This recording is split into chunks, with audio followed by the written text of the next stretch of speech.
स्पष्ट त्यांना ऐकायला मिळाला पाहिजे. भारत माता की जय. वंदे मातरम. छत्रपती शिवाजी महाराज की जय. डॉक्टर बाबासाहेब आंबेडकरांचा जय असो. बंधूंनो आणि भगिनींनो, आज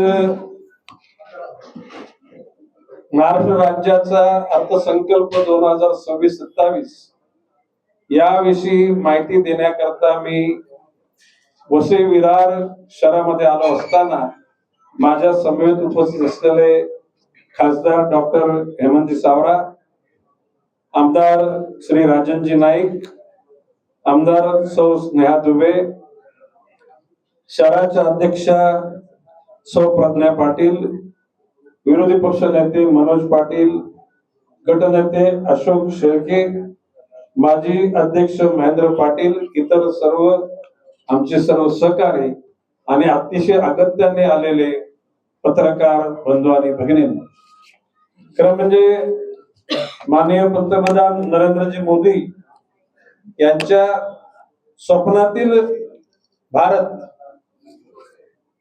मी विनंती केलेली बंधूंनो आपल्याला ए मागे कोण बोलायचं असेल तरी बाहेर जा. विनंती करतो, बोलायचं असेल तरी कृपया बाहेर जा. माननीय पंतप्रधान नरेंद्रजी मोदी यांना स्वातंत्र्य मिळालं 1948 साली, पण 2048 सालापर्यंत भारताला संपन्न देश या जगाच्या पाठीवर शक्य झालं तर पहिली अर्थव्यवस्था म्हणजे जगातली सामर्थ्यवान अर्थव्यवस्था करण्याचं मनोदय आहे. तिसऱ्यापर्यंत जाण्याचा निश्चय केलेला आहे.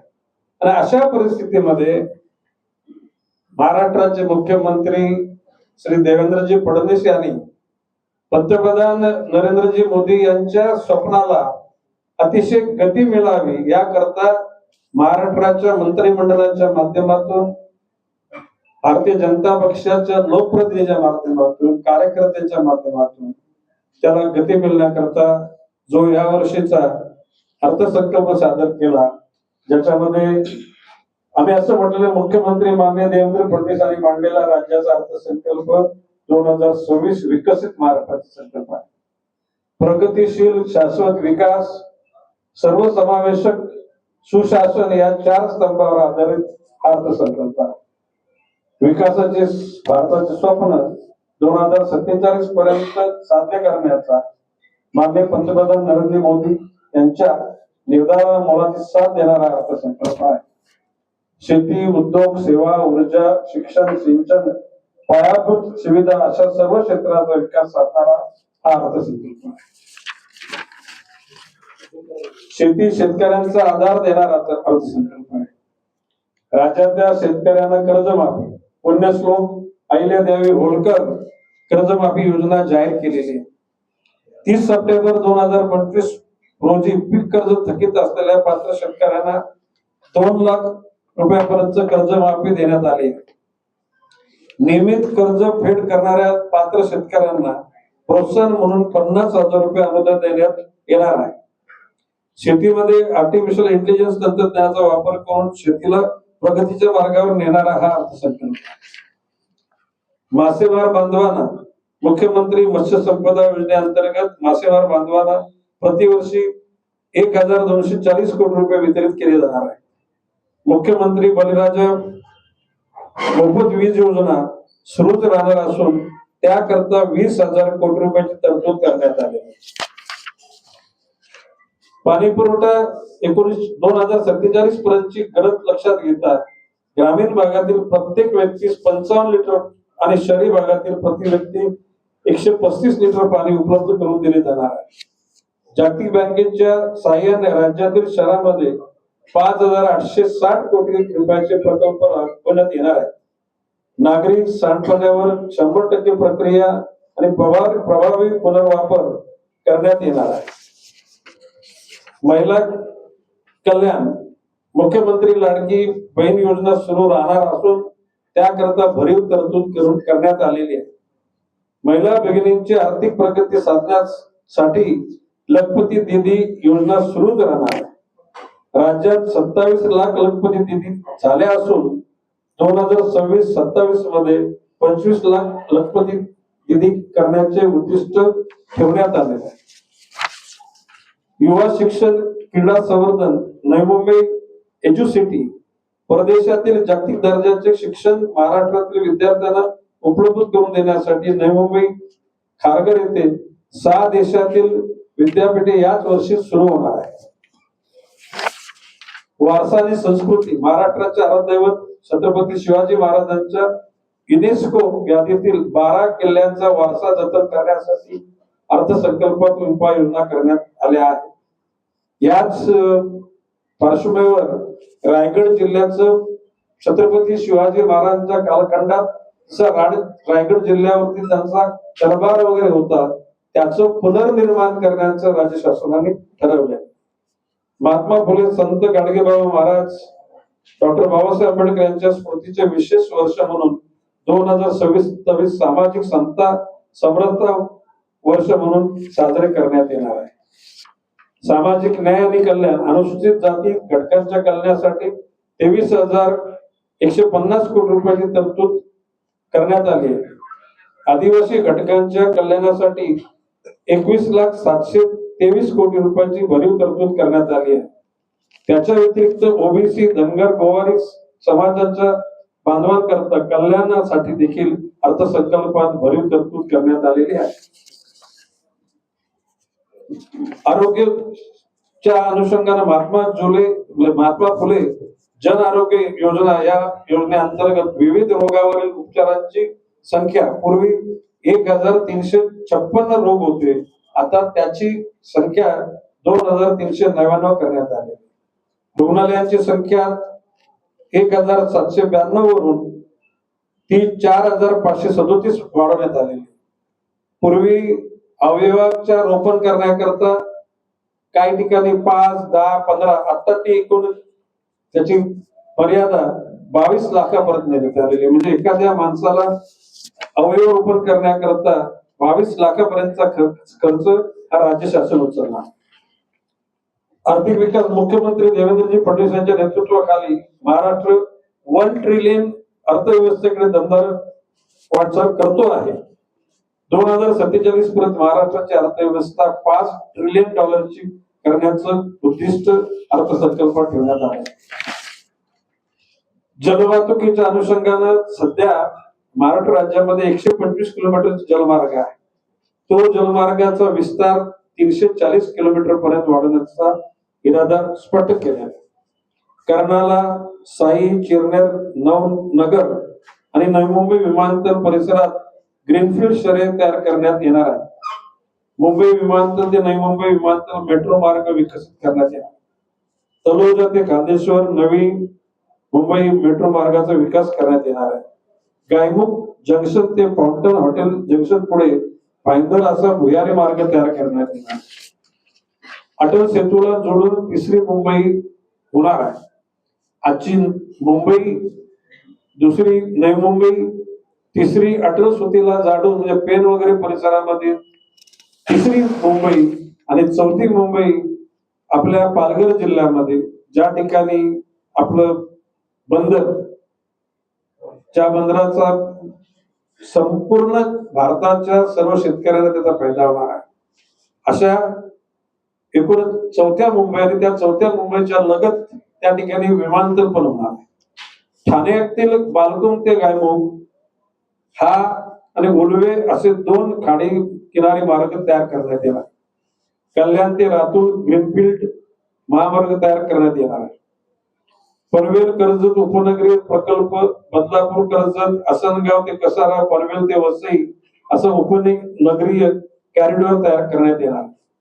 महाराष्ट्रातील मेट्रो मार्ग 1200 किलोमीटर वरून 6,000 किलोमीटर पेक्षा अधिक वाढवण्यात येणार.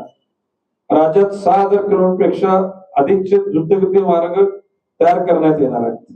नवी मुंबई आंतरराष्ट्रीय विमानतळाचा 2ऱ्या टप्प्याचं काम पूर्ण करण्यात येणार आहे. 1,000 पेक्षा अधिक लोकसंख्या असलेल्या गावांना काँक्रीटच्या रस्त्याने जोडणार आहे. स्टार्टअप महाराष्ट्र देशात पहिला नंबर. स्टार्टअप मध्ये महाराष्ट्र हा देशामध्ये 1 नंबर येणार आहे. पुढील 5 वर्षात 125 लाख उद्योजक घडवणार आहे. आणि 50,000 स्टार्टअपला बळ देणार. प्रत्येक जिल्ह्याला MSME केंद्र स्थापन करणार.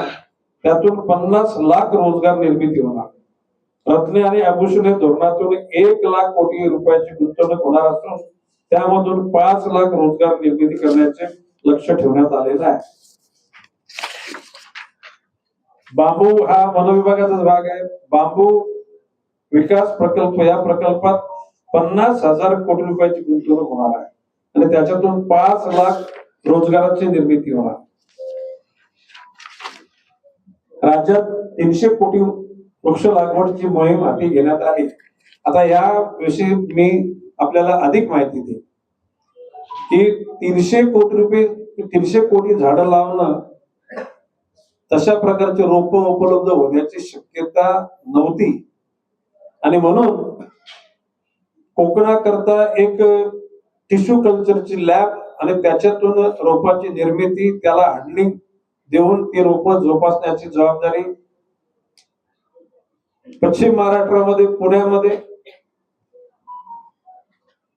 मराठवाड्यामध्ये, संभाजीनगर या शहरामध्ये, छत्रपती संभाजीनगर या शहरामध्ये, खानदेशामध्ये, जळगाव जिल्ह्याच्या ठिकाणी आणि नागपूर, विदर्भाकरता नागपूर शहरामध्ये अशा प्रकारचे 5 टिश्यू कल्चरच्या माध्यमातून लॅब तयार करण्यात येतील आणि त्या लॅबला जबाबदारी देण्यात येईल की येत्या 2047 पर्यंत, 47 ची वाढ बघणारच नाही, साधारणपणे त्याच्यातला जास्तीत जास्त क्वांटम हे साधारण या सरकारचं, या पंचवार्षिक योजनेतला जो कालखंड राहिले त्याच्यामधूनच त्या ठिकाणी पूर्ण करण्याचा इरादा.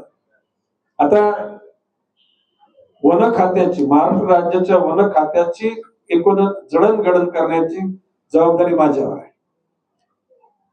महाराष्ट्र सरकारच्या वन विभागाचा महाराष्ट्र डेव्हलपमेंट कॉर्पोरेशन FDCL ही जी कॉर्पोरेशन आहे, या कॉर्पोरेशनच्याकडे असलेली स्थावर जंगम मालमत्ता 12,000 कोटीपेक्षा जास्त आहे. त्या आधारे 6,000 कोटीचं कर्ज एखाद्या राष्ट्रीयकृत बँकेकडून किंवा वर्ल्ड बँकेकडून घेऊन, त्याचबरोबर जमिनीचं वळतीकरण, म्हणजे आजच्या क्षणाला महाराष्ट्रामध्ये वन खात्याची जागा 21% आहे. म्हणजे आपण असं म्हणतो शहर, गाव या सगळ्यांचं क्षेत्रफळ आपण इन्क्लूड केलं औद्योगिकरणाचं, तरी सुद्धा 100 जर एकर जागा जर पकडली त्याच्यात 21 एकर जागा वन खात्याकडे. केंद्र सरकारच्या धोरणानुसार ती 33% परत नेण्याचं एकूण आदेशित केलेलं आहे. आता ही जागा जर वळतीकरण, म्हणजे एखाद्या उद्योगासाठी जर 10 एकर जागा लागत असेल तर त्याचं तोडमोल 10 एकरच्या ऐवजी 20 एकर, 30 एकर जागा ज्या कोणाला ती गरज आहे त्या माणसानं विविध ठिकाणी वन खात्याला तशी जागा देण्याचं, म्हणजे जमीन वळतीकरण करणं. ते करताना सुद्धा काही प्रमाणामध्ये वन खात्याला पैसे मिळतात. साधारणपणे ह्या एखाद्या वर्षामध्ये वळतीकरणाच्या माध्यमातून सुद्धा 60,000 कोटी रुपये वन खात्याला मिळणार आहे. जनरल बजेट मधले साधारणपणे 2,750 कोटी रुपये आहेत. म्हणजे साधारण 6-12, 12 ने 2 14, म्हणजे 14,750 कोटी रुपये हे वन खात्याच्या अखत्यारीत येणार आहे. आता याच्यामध्ये माझी स्पष्ट भूमिका आहे की आजकाल या महानगरपालिकेमध्ये सुद्धा ठोक पगार, रोख पगार, कंत्राटी कामगार, परंतु त्यांचं basic DA allowances, provident fund, gratuity याचा पत्ताच नाही. कधी कधी 15-15 वर्ष लोक ठोक पगार, रोख पगार, त्याचं जीवन कसं असणार. आणि म्हणून या खात्याचा मंत्री म्हणून मी स्पष्ट माझा इरादा व्यक्त केला की यापुढे या खात्यामध्ये कुठलाही माणूस basic DA allowances, provident fund, gratuity याच्यापेक्षा दूर राहणार नाही. याकरता हे या पहिल्या वर्षामध्ये मिळणारे 14,000 सुमारे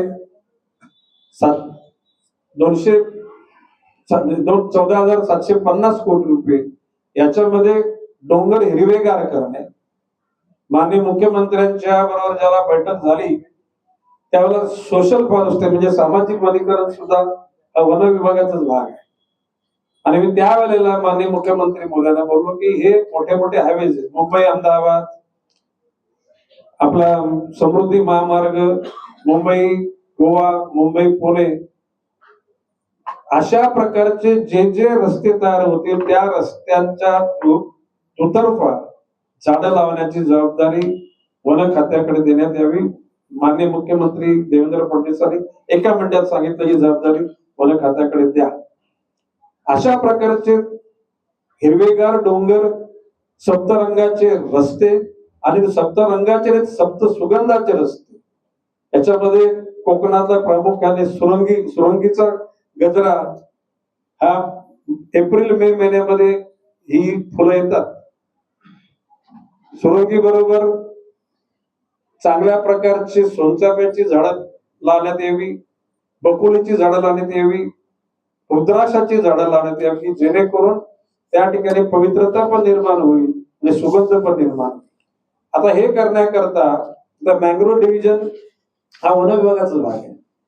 मी माननीय खासदार हेमंतजी सावरा यांच्या नेतृत्वाखाली श्री राजन नाईक आणि स्नेहा दुबे या दोन्ही कामदारांना सांगितले की वसई विभागामध्ये एक मँग्रोव्ह पार्क करायचं आपल्याला, एक नालासोपारा भागामध्ये, आणि ते आता या वर्षी त्याचं बजेटिंग सुरुवात करून या एक दीड वर्षामध्येच त्याचं उद्घाटन करण्याचा निश्चित केलेला आहे, जेणेकरून वसईच्या लोकांना मँग्रोव्ह पार्क म्हटल्यानंतर विविध प्रकारची पक्षी त्या ठिकाणी येतील. याला मेस्वाक हा, म्हणजे त्याला आपण पूर्वी ग्रामीण शब्द निघालाय सारा, म्हणजे सारा, ते फल खाल्यानंतर असा म्हणजे तिखट खाले तरी मेस्वाकची टूथपेस्ट आहे ना, ते मेस्वाक, तर ती त्या मेस्वाक म्हणजे आपल्या ग्रामीण भागामध्ये त्याला सारा म्हणतात. सुरुवातीला हिरवी फुल म्हणजे फळं असतात, नंतर ते निळसर, नंतर लाईट रेडिश, नंतर फायनली रेडिश होतात. त्या मेस्वाकची अशा प्रकारची ट्रेडिशनल विविध प्रकारची शेवाळे सुद्धा इथे निर्माण होतील. जगामध्ये असलेल्या विविध प्रकारच्या मँग्रोव्हचे प्रकार सुद्धा लागले, आणि जेणेकरून म्हणजे पक्ष्यांचा आणि पशूचा सुद्धा त्या ठिकाणी हालचाल होईल. ज्या ठिकाणी चांगल्या प्रकारे मँग्रोव्ह असते तिथे खेकडे म्हणजे क्रॅब येतात, क्रॅब खाण्याकरता कोले, लांडगे येतात, आणि त्या अनुषंगानं संपूर्ण एक प्रकारचं पर्यावरणाचं वातावरण तयार करण्याचं निश्चित केलेलं आहे. आता मगाशीच मी तुंगारेश्वर परिसरामध्ये ब्युटिफिकेशन करण्याकरता माननीय आयुक्त सूर्यवंशी साहेबांना सांगितलं होतं, त्याने तो प्रकल्प तयार केलेला आहे. नॅशनल संजय गांधी नॅशनल पार्कच्या ज्या संचालिका आहेत अनिता पाटील, त्यांना आताच मी फोन केलाय, आणि जर सवराजी तुम्हाला राजन तुम्ही आणि तुम्हाला जर वेळ असेल तर तुम्ही सूर्यवंशी साहेबांबरोबर तिथे जा, कारण मी